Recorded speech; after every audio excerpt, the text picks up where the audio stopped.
Monsieur Ahmed Sekou Traoré, bonjour. Bonjour. Je rappelle que vous êtes membre de la société civile COJERPEG. Aujourd'hui, on est toujours dans cette crise dans l'éducation. Ça fait plus de 2 mois que les enfants ne vont pas à l'école.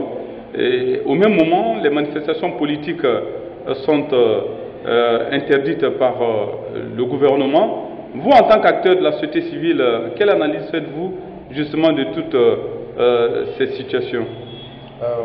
Très sincèrement, par rapport à la grève dans le système éducatif, je crois que ça s'essouffle en toute vérité et on a tendance à voir un peu d'injustice dedans. Quand je parle de l'injustice, c'est par rapport aux deux types d'écoles, les écoles privées et aux écoles publiques. Beaucoup plus, les écoles privées étudient normalement. Et parfois, il arrive qu'il y ait quelques perturbations dans quelques écoles publiques. Et c'est ce qui est montré au grand public et les gens s'endorment. Mais je crois que nous devons passer au dialogue. Nous devons promouvoir le dialogue. Que le syndicat, à tous les niveaux, et que le gouvernement accepte ensemble de s'entendre sur un point à ce que les choses aillent pour le mieux.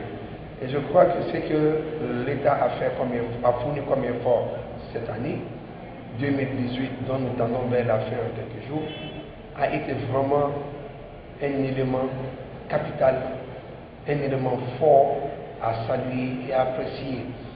À saluer parce qu'au moins il y a eu une augmentation de 40% qui a été faite. Ça devait être pour une année quelque chose qu'on devait saluer et qu'on devait apprécier à sa juste valeur. L'appréciation ne devait pas se limiter de façon verbale, mais au-delà de cela, on devait le prouver dans l'acte. C'est vrai que les professeurs ont toujours besoin, comme tout être humain d'ailleurs, a toujours besoin perpétuellement d'être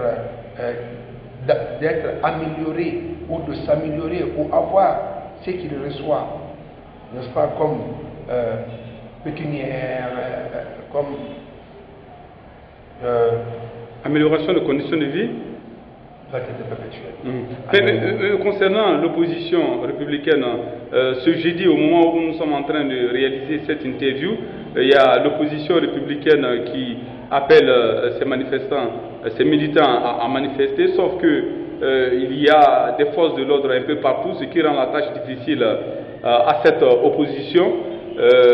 Vous, quel conseil peut-être avez-vous à donner à l'opposition républicaine? Est-ce qu'elle doit revoir sa copie, comme le dit par exemple Makanera ou bien Dr Faya Milmouno? Mais comme vous l'avez déjà dit, je crois que je ne peux pas dire mieux que ça.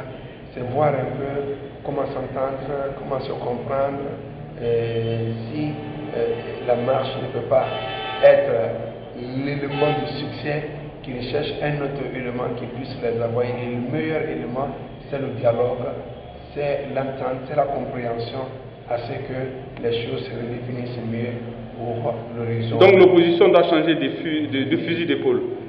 Je crois que c'est ce qui ressort de ce qui se mène aujourd'hui comme action sur le terrain. Monsieur Ahmed Sekou Traoré, merci d'avoir répondu à nos questions.